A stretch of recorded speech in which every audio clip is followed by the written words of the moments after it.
Adam പാപം ചെയ്തു കഴിഞ്ഞപ്പോൾ അവനെ മറയ്ക്കാൻ നോക്കി. റൈറ്റ്?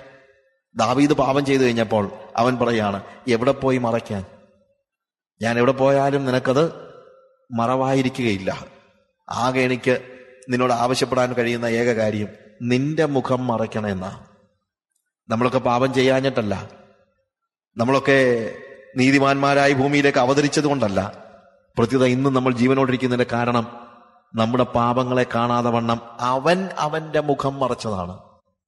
നമ്മൾ നമ്മുടെ പാപങ്ങളെ മറയ്ക്കാൻ പരിശ്രമിച്ചാൽ ഒരിക്കലും വിജയിക്കത്തില്ല. പക്ഷെ ഇവിടെ എന്താ സംഭവിക്കുന്നത്? അവന്റെ മുഖം മറയ്ക്കണം. അവൻ പറഞ്ഞു, ഇല്ല, ഞാനൊന്നും കണ്ടില്ല. ഇന്ന് വാസ്തവത്തിൽ ആവശ്യമായിരിക്കുന്ന ഒരു കാര്യം അതാണ്. അവന്റെ മുഖം മറയ്ക്കുക. താഴോട്ട് വായിക്കുന്ന സമയത്ത് വളരെ സ്പെസിഫിക് ആയിട്ട് അവൻ പറയുന്നതായ ഒരു വാക്ക് 51:9 verse 10 and also I'm not reading all those passage. എന്നിട്ട് സംസാരിക്കുമ്പോൾ നീ നീതിമാനായിരിക്കും. അവൻ പറയുന്നൊരു കാര്യമാണ്. സംസാരിക്കുമ്പോൾ അതിന്റെ വേഴ്സ് 4 നിന്നോട് തന്നെ ഞാൻ പാപം ചെയ്തു, നിനക്ക് അനിഷ്ടമായത് ഞാൻ ചെയ്തിരിക്കുന്നു. സംസാരിക്കുമ്പോൾ നീ നീതിമാനായും വിധിക്കുമ്പോൾ നിർമ്മലനായും ഇരിക്കേണ്ടതിന് തന്നെ. എന്നു ചോദിച്ചു കഴിഞ്ഞാല് ഇതാണ് വാസ്തവത്തിൽ പാപമോചനത്തിന്റെ അല്ലെങ്കിൽ പാപത്തിന്റെ ഒരു പ്രധാനപ്പെട്ട ഒരു പ്രത്യേകത ഇതാണ് ഇവിടെ, അല്ലെങ്കിൽ അനുതാപത്തിന്റെ ഒരു പ്രത്യേകത. ഇവിടെ ദാവീദ് പറഞ്ഞതെന്നറിയാമോ? നീ എന്നോട് സംസാരിച്ചാൽ, എന്റെ പാപത്തെക്കുറിച്ച് നീ സംസാരിച്ചാൽ, നീയാണ് നീതിമാൻ. അതായത് നീ എന്നെ എന്ത് ശിക്ഷിച്ചാലും എനിക്കൊരിക്കലും പറയാൻ പറ്റത്തില്ല എന്ത് നീ ചെയ്തത് കൂടുതലായി പോയെന്നുള്ളത് പറയാൻ പറ്റത്തില്ല. You understand the difference? അവിടുത്തെ വ്യത്യാസം. സംസാരിക്കുമ്പോൾ ആര് നീതിമാനാണ്? നീ നീതിമാൻ. നീ എന്നോട് ഇടപെട്ടാൽ, സപ്പോസ് ഞാൻ ചെയ്ത പാപങ്ങൾക്ക് പകരമായിട്ട് കർത്താവ് എന്നെ പീഡിപ്പിച്ചാൽ, എത്ര പീഡിപ്പിച്ചാലും, എന്തു ചെയ്താലും, എന്നെ തളർത്തിക്കളഞ്ഞാലും, എന്നെ പുഴുക്കൾക്ക് എറിഞ്ഞു കൊടുത്താലും, എന്നെ കൊത്തി അരിഞ്ഞു കൊടുത്താലും എനിക്ക് എന്തെങ്കിലും പറയാൻ പറ്റുമോ? ഇല്ല. കാര്യം ഞാൻ പാപം ചെയ്തു കഴിഞ്ഞപ്പോൾ എന്നെ ദൈവത്തിന് എന്തും ചെയ്യാനുള്ള അവകാശം ദൈവത്തിന് ഞാൻ കൊടുത്തു കഴിഞ്ഞു. അല്ലെങ്കിലും കൊടുത്തു, അതല്ല ഞാൻ പറഞ്ഞത്. പക്ഷെ എനിക്കൊന്നും ചോദിക്കാൻ പറ്റത്തില്ല. Why you did it to me lord എന്ന് ചോദിക്കാൻ പറ്റത്തില്ല. ജോണി എറിക്സനെ കുറിച്ച് ഞാനൊരു ഇവിടെ ഒരു ബുക്ക് എഴുതിയിട്ടുണ്ട്. വളരെ വളരെ നല്ല അനുഭവങ്ങൾ അതിനകത്തുണ്ട്. അതിനകത്ത് ഒരു കാര്യം, ജോണി, യു നോ ദാറ്റ്, പലർക്കും അറിയാവുന്ന സ്റ്റോറിയാണല്ലോ. ക്വാഡ്രിപ്ലജിക് ആയിട്ട് ഹോൾ ബോഡി പാരലൈസ്ഡ് ആയിട്ട് കിടക്കുന്ന ഒരു സമയത്ത് അവളുടെ ഡാഡിയോട് ചോദിക്കുന്ന ഒരു ചോദ്യമുണ്ട്. ഡാഡി, ഞാൻ എന്ത് ചെയ്തിട്ടാ ദൈവം എന്നെ ഇങ്ങനെ ശിക്ഷിച്ചത്? ആരും ചോദിച്ചു പോകുന്ന ചോദ്യമാണ്. എന്നെ അപ്പൻ പറയുന്നൊരു കാര്യമുണ്ട്, മോളെ, നീ ചെയ്ത എന്തെങ്കിലും പാപത്തിന്റെ ശിക്ഷയാണിതെന്ന് ഞാൻ ഒരിക്കലും പറയത്തില്ല. പക്ഷെ ഒരു കാര്യം ഞാൻ പറയാം. നമ്മൾ ഇന്നലെ വൈകുന്നേരം പ്രാർത്ഥിച്ചപ്പോഴും പറഞ്ഞൊരു കാര്യമുണ്ട്. കർത്താവേ, ഞങ്ങൾ ചെയ്ത പാപത്തിനനുസരിച്ചാണെങ്കിൽ നിത്യ നരകമാണ് ഞങ്ങൾക്ക് യോഗ്യമായ കാര്യമെന്ന് ഞങ്ങൾക്കറിയാം. ഇന്നലെ അത് പ്രാർത്ഥിച്ചപ്പോൾ നിത്യനരകമൊന്നും അല്ലല്ലോ ദൈവം നിനക്ക് തന്നിരിക്കുന്നത്. You are paralysed, of course you are suffering. പക്ഷേ ദൈവം ഞാൻ എന്ത് ചെയ്തിട്ടാണ് എനിക്ക് ഇങ്ങനെ പറ്റിയതെന്ന് ചോദിക്കാനുള്ള അവകാശം നമുക്ക് ഇല്ല. അതുകൊണ്ടാണ് ഇവിടെ ദാവീദ് പറയുന്നത് എന്ത്? സംസാരിക്കുമ്പോൾ നീ നീതിമാനായിരിക്കും. നീ എനിക്കെതിരെ എന്ത് ചെയ്താലും ഞാൻ ഒരിക്കലും നിന്നോട് വാദിക്കാനായിട്ട് എനിക്ക് കഴിയാതെ വണ്ണം എന്തും എന്റെ ജീവിതത്തിൽ സംഭവിക്കുന്ന ഏത് കാര്യവും അതിനപ്പുറത്തും എന്നിൽ വന്നു പെടാൻ, അല്ലെങ്കിൽ അതിനപ്പുറത്തുള്ള ശിക്ഷയ്ക്ക് ഞാൻ യോഗ്യനാണെന്നുള്ള തിരിച്ചറിവ്. പ്രിയമുള്ളവരെ, ഈ തിരിച്ചറിവാണ് നമുക്ക് അത്യന്താപേക്ഷിതമായിരിക്കുന്നത്. അപ്പോഴാണ് നമുക്ക് യഥാർത്ഥ മാനസാന്തരം ഉണ്ടായിരിക്കുന്നത്. ഞാൻ എന്തോ ചെയ്തിട്ടാ ദൈവം എന്റെ ജീവിതത്തിൽ ഇതൊക്കെ ചെയ്തത് എന്ന് ചോദിക്കുമ്പോൾ നമ്മൾ സ്വയനീതിയിലാണ് നിൽക്കുന്നതെന്ന് ഇപ്പോഴും മനസ്സിലാക്കേണ്ടി വരും. ഞാൻ പറഞ്ഞ മനസ്സിലാക്കണം. ഞാൻ എന്ത് ചെയ്തിട്ടാണ് എനിക്ക് ഇങ്ങനെയൊക്കെ വന്നു ഭവിച്ചതെന്ന് നമ്മൾ ചോദിച്ചാൽ അതിന്റെ അർത്ഥം എന്താണ്? ഞാൻ അത്ര പാപിയൊന്നും അല്ലെന്നാണ് നമ്മൾ പറയുന്നത്. പാപത്തിന്റെ ശിക്ഷയാണോ അല്ലയോ എന്നുള്ളതല്ല അവിടുത്തെ വിഷയം. പക്ഷെ ദാവീദ് പറയുന്നത് ഇതാണ്, നീ എന്നെ എന്ത് ചെയ്താലും നീ നീതിമാനായിരിക്കും. നീ എന്നെ എന്ത് ചെയ്താലും ഇതിനപ്പുറത്തായിട്ട് എന്താണ്? ഇതിനപ്പുറത്തായിട്ട് എന്നെ പീഡിപ്പിക്കുവാനുള്ള അവകാശം നിന്നിൽ ഉണ്ട്. സംസാരിക്കുമ്പോൾ നീ നീതിമാനും വിധിക്കുമ്പോൾ നീ നിർമ്മലനുമാണ്. കാര്യം എനിക്ക് ചോദ്യങ്ങളില്ല എന്നാണ് ദാവീദോടെ പറയുന്നത്. ചോദ്യങ്ങളില്ലാത്തവനായി ദൈവത്തിന്റെ മുമ്പിൽ നിൽക്കുന്നവനായ ഒരു ദാവീദ്. നമ്മുടെ ജീവിതത്തിലും അത് വാസ്തവത്തിൽ ആവശ്യമായിരിക്കുന്നത്. ദൈവത്തെ ചോദ്യം ചെയ്യാൻ നമുക്ക് അവകാശമില്ല. അവകാശമില്ലെന്ന് പറയുന്നത് ചോദ്യം ചെയ്തേക്കരുത് എന്ന് കർത്താവ് കൽപ്പിച്ചതുകൊണ്ടൊന്നുമല്ല. ചോദ്യം ചെയ്യാൻ ചെല്ലുമ്പോഴറിയുന്നത് നമ്മുടെ കയ്യിൽ ചോദ്യം ചെയ്യാനുള്ള ഒരു സാധനവും ബാക്കിയില്ലാന്ന്. നമുക്കതിനുള്ള യോഗ്യതയൊന്നും ഇല്ല. അവന്റെ കരുണയിലാണ് നമ്മൾ നിൽക്കുന്നത്. ആ ഒരു തിരിച്ചറിവ്. അപ്പോൾ നീതി എന്ന് പറയുന്നത് എന്തല്ല, നമുക്ക് വേണ്ടി വാദിക്കുന്നതല്ല. പ്രത്യുത നമ്മൾ അനുഭവിക്കുന്ന ഏത് ദുരിതത്തിനും അപ്പുറത്തുള്ളതിന് നമ്മളെ പീഡിപ്പിക്കുവാനുള്ള, ശിക്ഷിക്കാനുള്ള അവകാശം ആർക്കുണ്ട്? ദൈവത്തിനുണ്ട്. ആ തിരിച്ചറിവിൽ നിന്ന് ആണ് നമ്മൾ ദൈവകൃപയ്ക്ക് വേണ്ടിയുള്ള അപേക്ഷ ഉണ്ടാകുന്നത്. എന്നിട്ട് ദാവീദ് കരഞ്ഞു പ്രാർത്ഥിക്കുക, കർത്താവേ, എനിക്ക് അവകാശപ്പെടാൻ കഴിയയില്ല, എങ്കിലും നിന്റെ സന്നിധിയിൽ നിന്ന് തന്നെ എന്ത് ചെയ്യരുത്? തള്ളിക്കളയരുത്. അവകാശമല്ല. ഒരു ദൈവവൈദ്യൻ ദൈവത്തിന്റെ സന്നിധിയിൽ ചെന്ന് പറയുന്ന ഒരു കാര്യവും എന്തല്ല, അവന്റെ അവകാശമല്ല, കരുണയ്ക്ക് വേണ്ടിയുള്ള അപേക്ഷയാണ്. നമുക്കെന്തോ ഈ കാലയളവിൽ പറ്റിയിരിക്കുന്ന ഒരു വലിയ പാളിച്ച, ദൈവത്തിന്റെ മുമ്പിൽ ചെന്ന് നിൽക്കാനുള്ള സകല അവകാശവും നമുക്കുണ്ടെന്നുള്ളൊരു ചിന്ത. അതാണ് വാസ്തവത്തിൽ പരീക്ഷ മനോഭാവം എന്ന് പറയുന്നത്. പരീശൻ വാസ്തവത്തിൽ ദൈവത്തിന്റെ സന്നിധി ചെന്ന് നിൽക്കുമ്പോൾ, നീ ഇതെനിക്ക് ചെയ്തു തരാൻ ഞാൻ യോഗ്യൻ എന്നാ പറയുന്നത്. കർത്താവെ, ഞാൻ അവനെ പോലെയല്ല, ഞാൻ നീതി കെട്ടവനോ പിടിച്ചുകൊടുക്കാരനോ അല്ലെങ്കിൽ ഞാൻ കൊള്ള ചെയ്യുന്നവനോ ഒന്നുമല്ല, ഈ നിൽക്കുന്ന വ്യഭിചാരി ഒന്നുമല്ല, ഈ നിൽക്കുന്ന ചുങ്കക്കാരനെ പോലെയും ഞാനല്ല. നോർമലി നിനക്ക് കിട്ടുന്ന യുവമാരെ പോലെയുള്ള വെറും കൊള്ളരുതാത്തവന്മാരെയൊക്കെയാ, പക്ഷെ എന്നെ പോലെ നല്ലൊരു മനുഷ്യനെ കിട്ടുന്നതിന് നീ എനിക്ക് സ്വതന്ത്രം ചെയ്യണമെന്ന് നമ്മൾ പറയുന്നു. അവനെന്താണ്? അവനവന്റെ സ്വയം നീതിയിലാണ് നിൽക്കുന്നത്. വിശ്വാസികളും മിക്കപ്പോഴും ദൈവസന്നിധി ചെന്ന് പ്രാർത്ഥിക്കുന്ന അവരുടെ സ്വയം നീതിയിൽ നിന്നുകൊണ്ടാണ്. പക്ഷെ ദാവീദ് പറയാണ്, സംസാരിക്കുമ്പോൾ നീ നീതിമാനായിരിക്കും, വിധിക്കുമ്പോൾ നീ നിർമ്മലനായിരിക്കും. എനിക്കൊരിക്കലും നിന്റെ മുമ്പിൽ യാതൊന്നും അവകാശപ്പെടാനില്ല, എങ്കിലും നിന്റെ സന്നിധിയിൽ നിന്ന് എന്നെ തള്ളിക്കളയരുതേ. നിന്റെ പരിശുദ്ധാത്മാവിനെ എന്നിൽ നിന്ന് എടുക്കുകയും അരുതേ. എന്നെ നന്നായി കഴുകി ഈ സോപ്പ് കൊണ്ട് എന്നെ ശുദ്ധീകരിക്കണമേ. It is all the work is the deeds of God. നീതിയെക്കുറിച്ച് വീണ്ടും പറയുമ്പോൾ മത്തായിയുടെ സുവിശേഷം 5-20 വാക്യത്തിൽ കർത്താവ് നമ്മുടെ ഗിരിപ്രഭാഷണത്തിന്റെ ഭാഗമായിട്ട് തന്നെ പറയുന്നൊരു കാര്യമുണ്ട്. നിങ്ങളുടെ നീതി പരീശന്മാരുടെയും ശാസ്ത്രിമാരുടെയും നീതിയെ കവിയുന്നില്ലെങ്കിൽ. പരീശന്റെയും ശാസ്ത്രിയുടെയും നീതിയുടെ പ്രത്യേകത എന്താണെന്ന് ചോദിച്ചാൽ, അത് സെൽഫ് റൈച്ചിയസ്, അല്ലെങ്കിൽ അവരുടെ സെൽഫ് റൈച്ചിയസ്നെസ് ആണ്. പരീശനും ശാസ്ത്രിയും സെൽഫ് റൈച്ചിയസ് ആയിട്ടാണ്, സ്വയം നീതി ഉള്ളവനായിട്ടാണ് ചെന്ന് നിൽക്കുന്നത് തന്നെ. ഞാൻ നിന്റെ മുമ്പിൽ നിൽക്കാൻ യോഗ്യനെന്ന് പറഞ്ഞുകൊണ്ടാണ് നിൽക്കുന്നത്.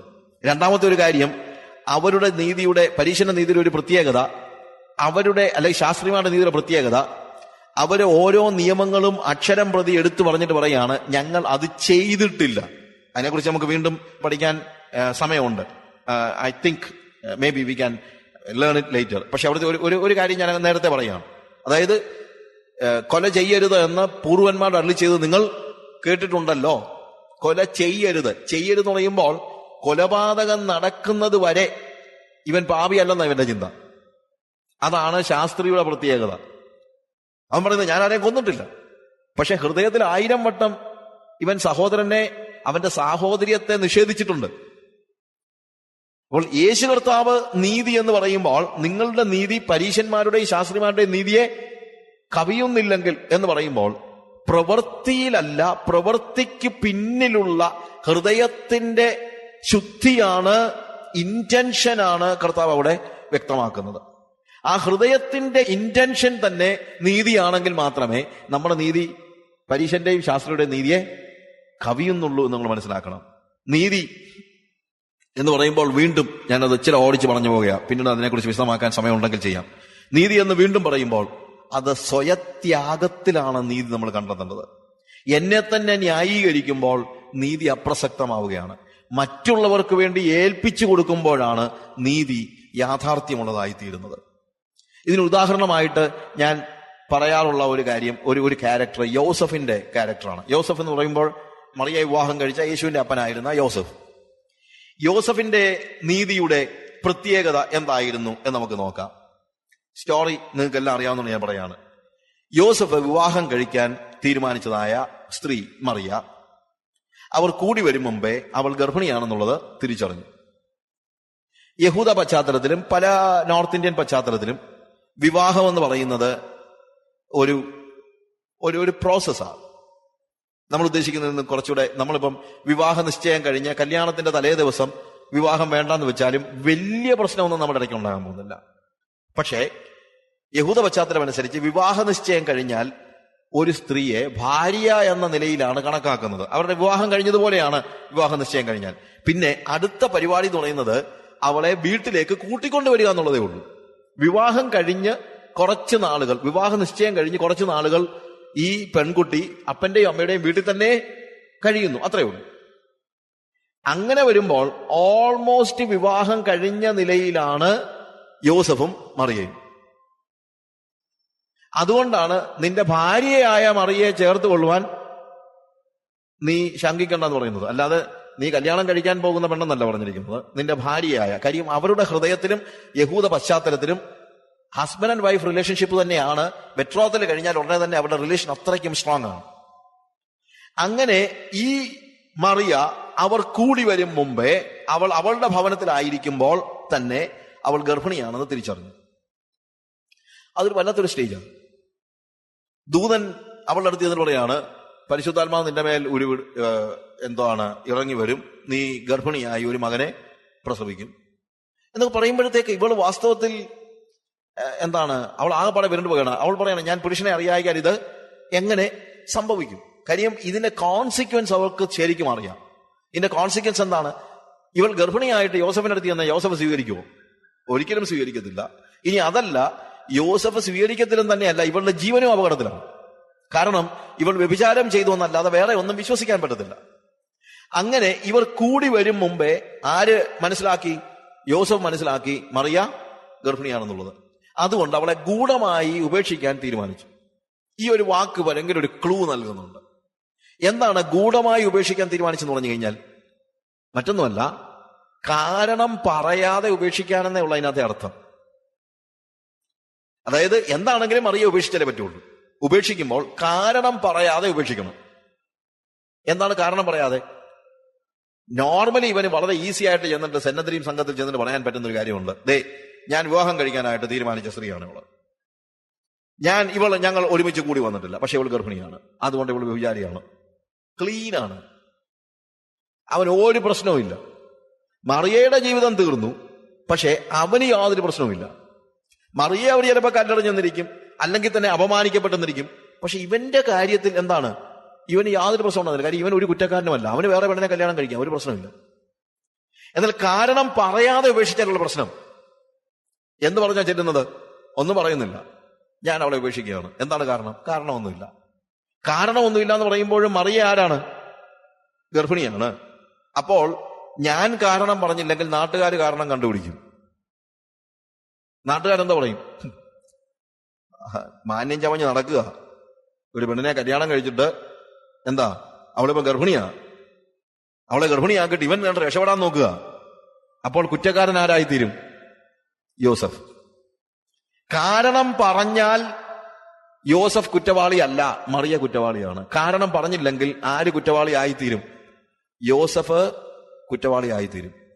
ആ യോസഫിന്റെ ത്യാഗം ഒന്ന് ആലോചിക്കണം.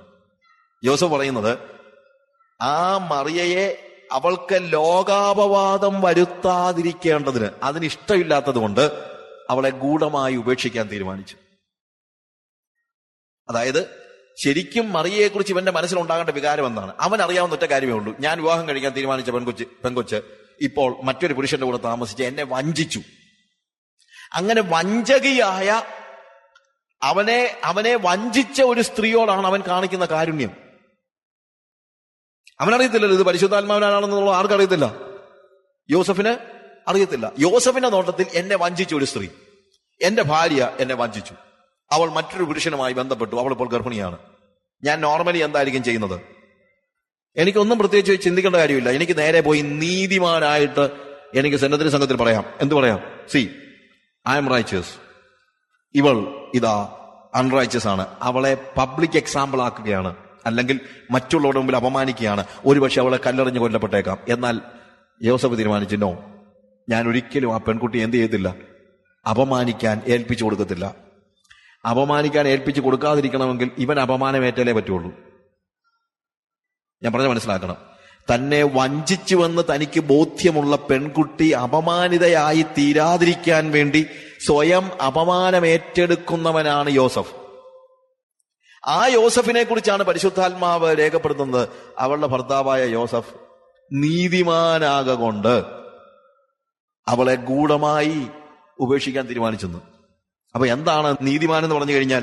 നീതിമാൻ എന്ന് പറഞ്ഞാൽ മറ്റൊന്നുമല്ല, മറ്റുള്ളവരുടെ വഞ്ചനയെ, വഞ്ചിക്കുന്നവരെ പോലും, എന്നെ വഞ്ചിച്ച വ്യക്തിയുടെ കുറ്റത്തെ ഞാൻ ഏറ്റെടുത്ത് അവർക്ക് വേണ്ടി അപമാനത്തെ ഞാൻ സഹിക്കുന്നതാണ് വാസ്തവത്തിൽ നീതി എന്ന് പറയുന്നത്.